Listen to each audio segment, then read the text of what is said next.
In the deep, silent chambers of the psyche lies what we do not wish to face, the parts of ourselves we banished out of fear, shame, or rejection.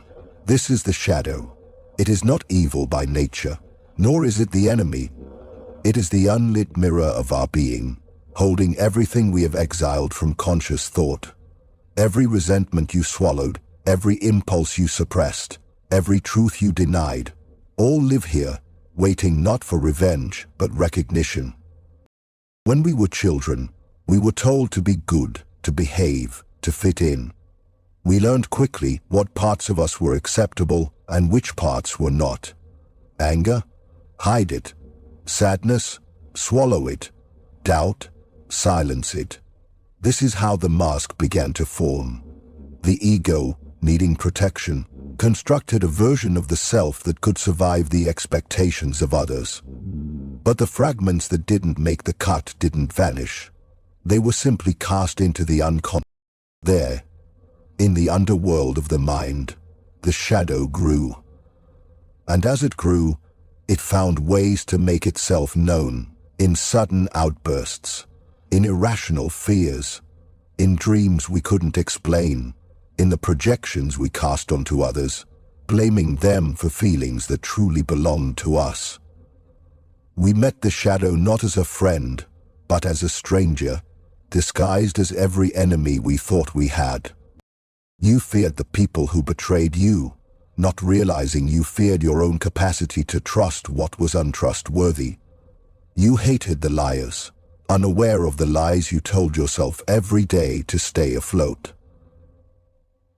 You judged the weak, not seeing the fragile parts of you that cried out in secret.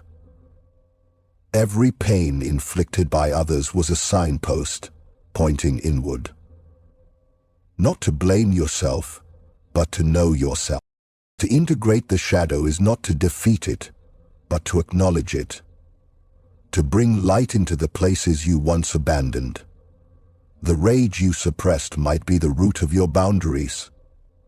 The jealousy you feel could be the compass guiding you toward unlived potential.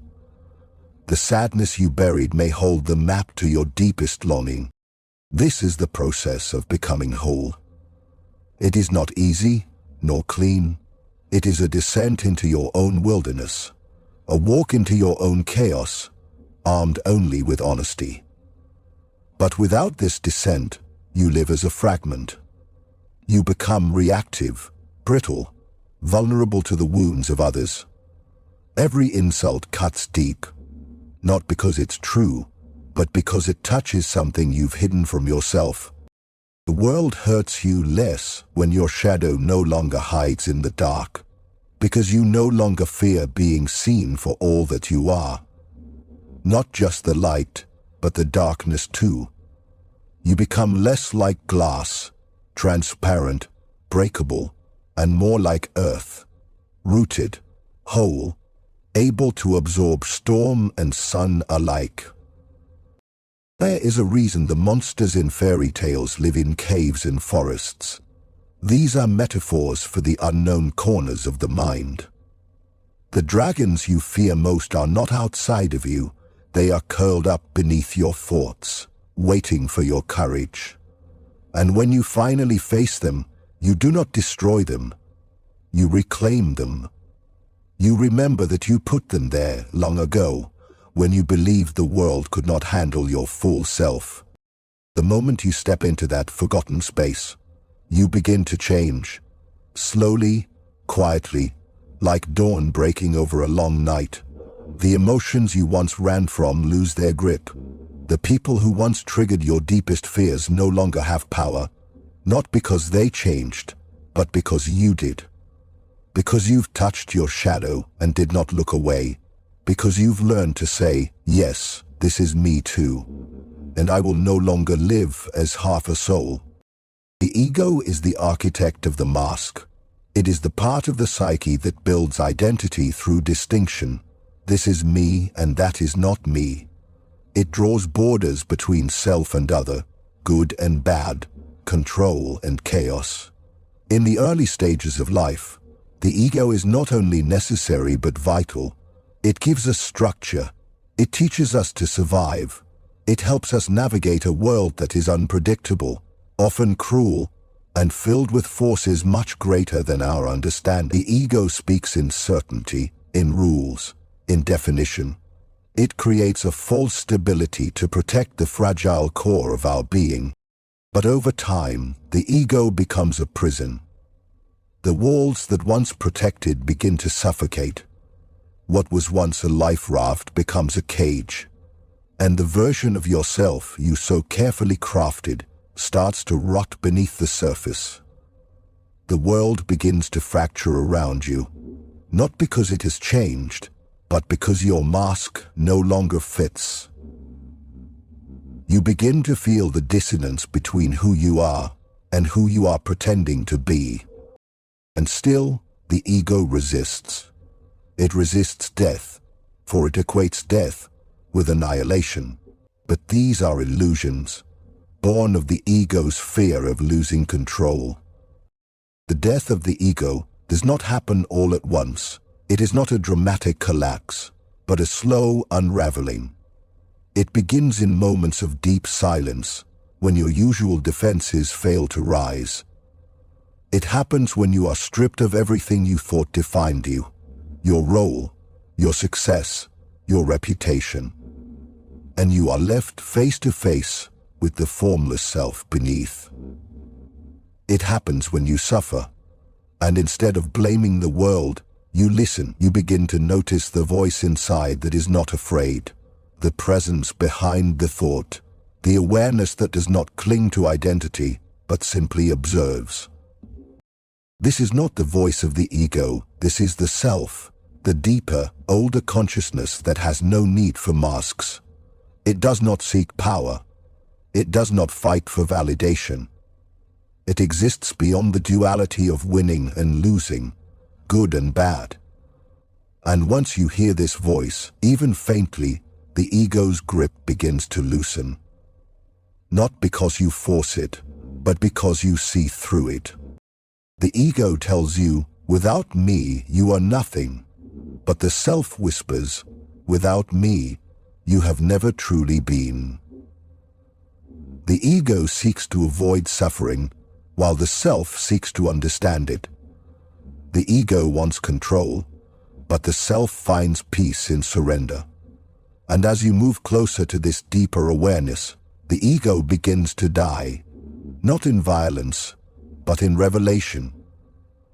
You see that your identity was never fixed, that your worth was never tied to your image, that being vulnerable is not weakness, but clarity. This death is terrifying. It is a crucifixion of the known self, the part of you that craved recognition, that needed to be special, that sought safety and certainty. It begins to dissolve, and what is left feels like nothing. A void. An emptiness so vast it swallows every story you once told about who you are. But this void is not death. It is birth. The emptiness is not a loss. It is space, finally cleared, for truth. In this space, there is no longer a need to defend yourself. You do not fear judgment, because there is nothing left to judge. You do not fear loss, because nothing truly belonged to you. The illusion of separation fades.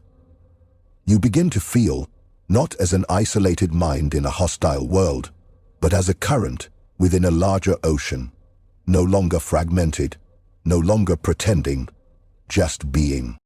To the ego, this is madness. To the self, this is liberation. The path toward wholeness is not a straight line. It is not paved with comfort or predictability. It is a spiral, drawing you deeper and deeper into your own psyche, returning you again and again to the same places, but each time with new eyes. This is the archetypal journey, the ancient map inscribed not on paper, but in the bones of the human soul.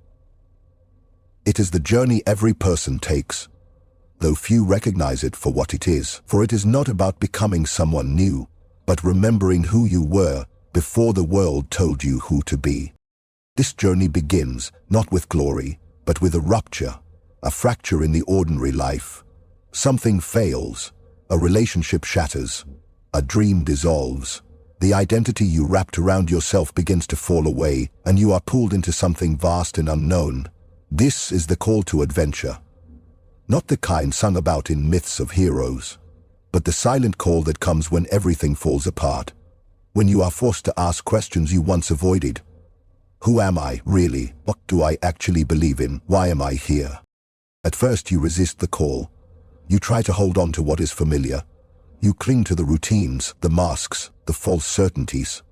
But the old life no longer fits. The ground beneath it crumbles. And so, reluctantly, you descend. Not upward toward achievement, but downward into your own depths. This descent is not a failure. It is the beginning of transformation.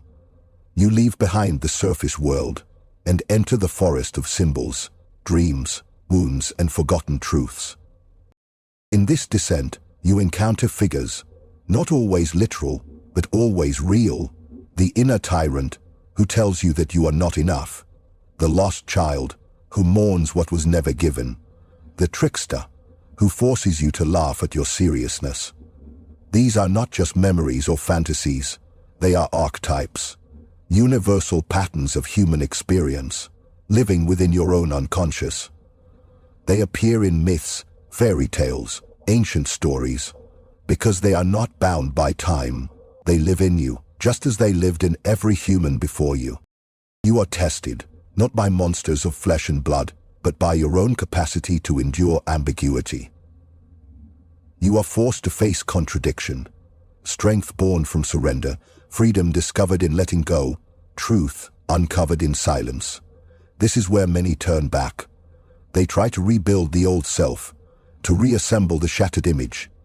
But those who continue, who dare to stay in the unknown, begin to see something deeper, begin to sense a rhythm beneath the chaos. As you continue the journey, something ancient awakens in you, a memory that is not yours alone. You begin to see that your suffering is not unique, but part of a larger story, a human story. The pain you carry echoes the pain of others. The love you seek is the same love sought across generations.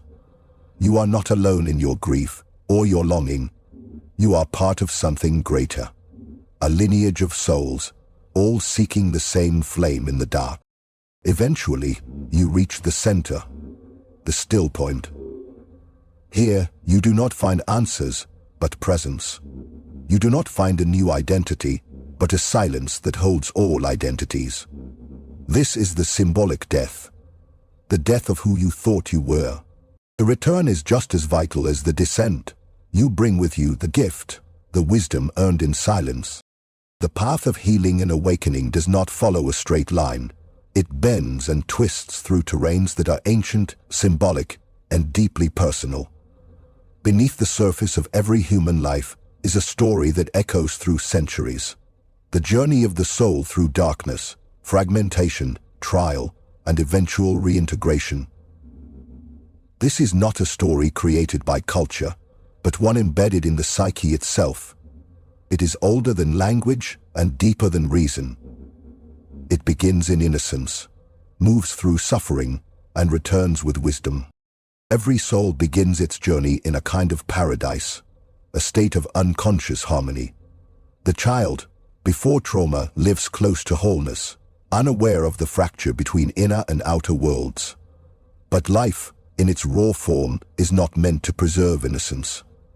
It is meant to transform it. And so, inevitably the rupture comes.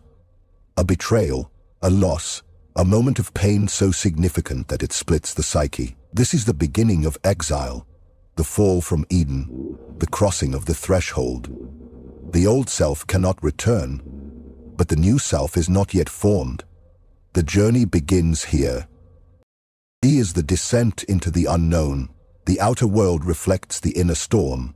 Relationships collapse, identities crumble, meaning dissolves. Nothing is certain. You question everything, your purpose, your worth, your sanity. You meet shadows in this phase, symbols of your unacknowledged fears, your unhealed wounds, your hidden desires. You may find yourself haunted by recurring patterns, drawn to people who reflect your pain, unable to escape cycles of self-sabotage. But these are not failures. They are initiations.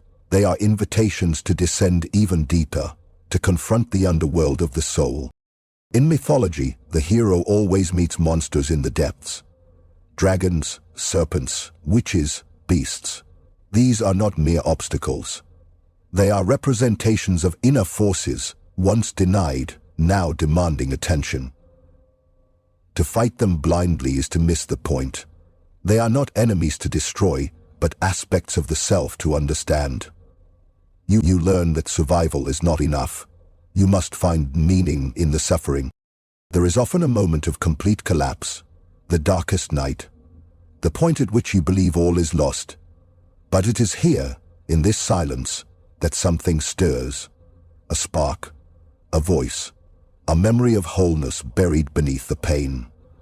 You begin to remember who you were before the world taught you to forget. You begin to see that every trial was a teacher, that the wound is not just a place of pain, but a doorway.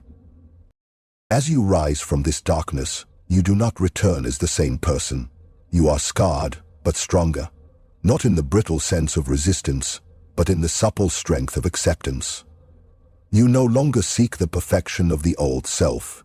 You understand now that the journey was never about becoming something new, but about reclaiming what was lost.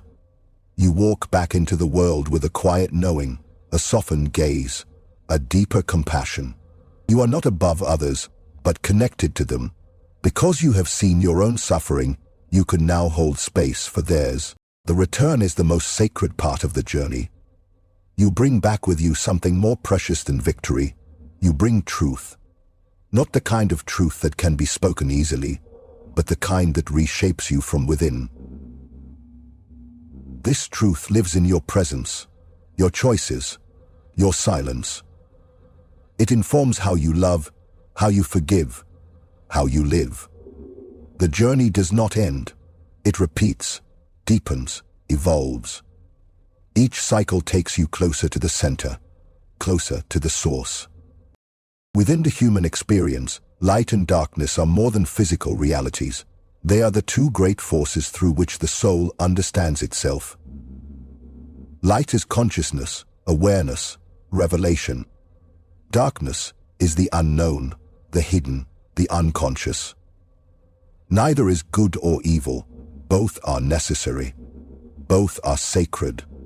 It is only the mind, shaped by fear and conditioned morality, that assigns judgment to these forces. But the psyche knows better. It understands that transformation cannot occur in light alone, nor can healing be found only by avoiding the dark. Light reveals what is.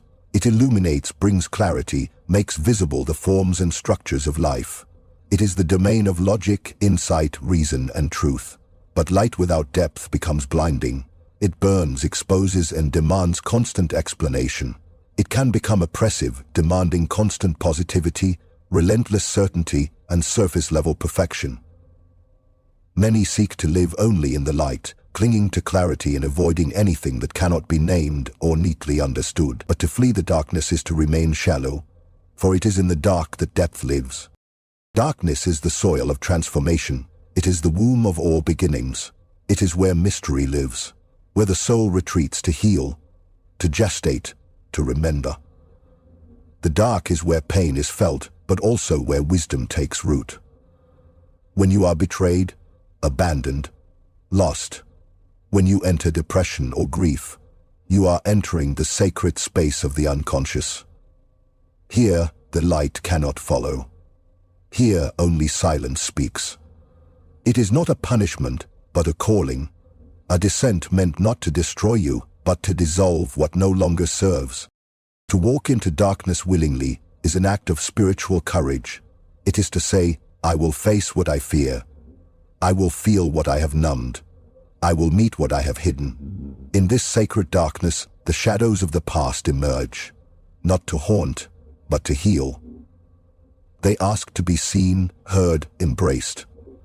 Old emotions rise like ghosts. Forgotten dreams stir. Hidden truths whisper.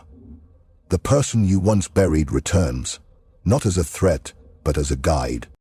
And as you sit in this space long enough, something shifts. The darkness does not consume you. Instead, it begins to speak in symbols. A dream that seems strange, but carries a message. A sudden memory that offers clarity. An emotion that turns into inspiration. Slowly, the darkness gives back. It becomes a mirror, showing you the depths of your own being, the complexity of your own soul. You begin to see that darkness was never the enemy. It was the missing half of your wholeness.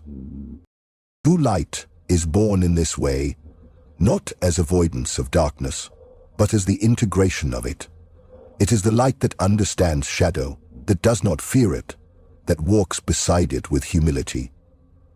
This light is not harsh or blinding. It is gentle, steady, soft like the glow of the moon. It guides without forcing. It reveals without shaming. It holds space for contradictions. It sees clearly because it has known blindness. When light and darkness are no longer enemies within you, you become whole. You move beyond the binary of good and bad, right and wrong, strong and weak.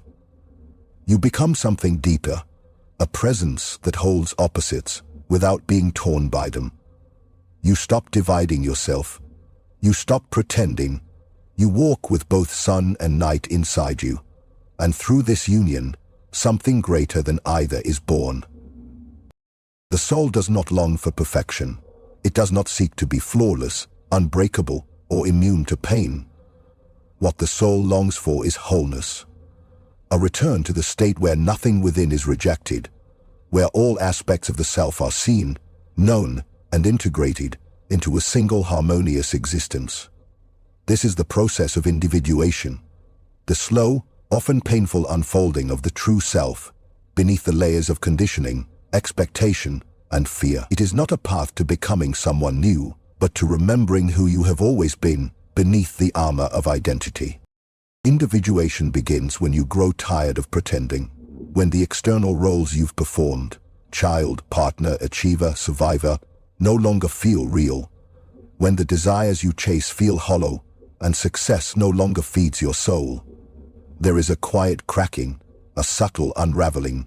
You begin to hear a whisper in the silence, a question that won't let you go. Who am I really? And in that moment, a new journey begins. Not toward the world, but inward, toward the buried core of your being. This path does not promise comfort. It requires shedding illusions that once kept you safe. It asks you to walk away from stories that made you feel important, to let go of wounds that gave you identity. You are asked to face the parts of yourself that were once shamed or denied. Your rage, your lust, your envy, your deep need for love. These pieces were never truly lost. They were waiting in the shadow, exiled not because they were evil, but because they didn't fit the image you were taught to uphold. To individuate is to break the agreement you made with the world in order to be accepted. It is to question the rules you inherited, to doubt the truths you once followed blindly. It is not rebellion for its own sake, but a necessary disentanglement from what is not truly yours. The masks fall away, the noise grows quiet, and you are left with a silence that demands honesty. In this silence, you meet yourself, not the polished version, but the raw, unfiltered presence that has always existed behind the scenes. You begin to recognize your unique essence, the thread of meaning that runs through all your experiences. Patterns emerge, and you begin to see your life not as a series of random events, but as a symbolic unfolding. Every heartbreak becomes a teacher. Every failure becomes a message. Even your deepest suffering begins to make sense, not because it was deserved, but because it shaped you. Wholeness does not mean that every wound is healed or every flaw erased. It means that nothing is hidden anymore. You stop fighting with yourself. You stop trying to be only light, only kind, only strong. You allow contradictions to live in you without tearing you apart. You can be tender and fierce, grounded and wild, wise and still learning. You no longer ask yourself to be anything other than fully human. As you continue to walk this path, something shifts in the way you relate to others. You see through their masks as well. You recognize their wounds in your own.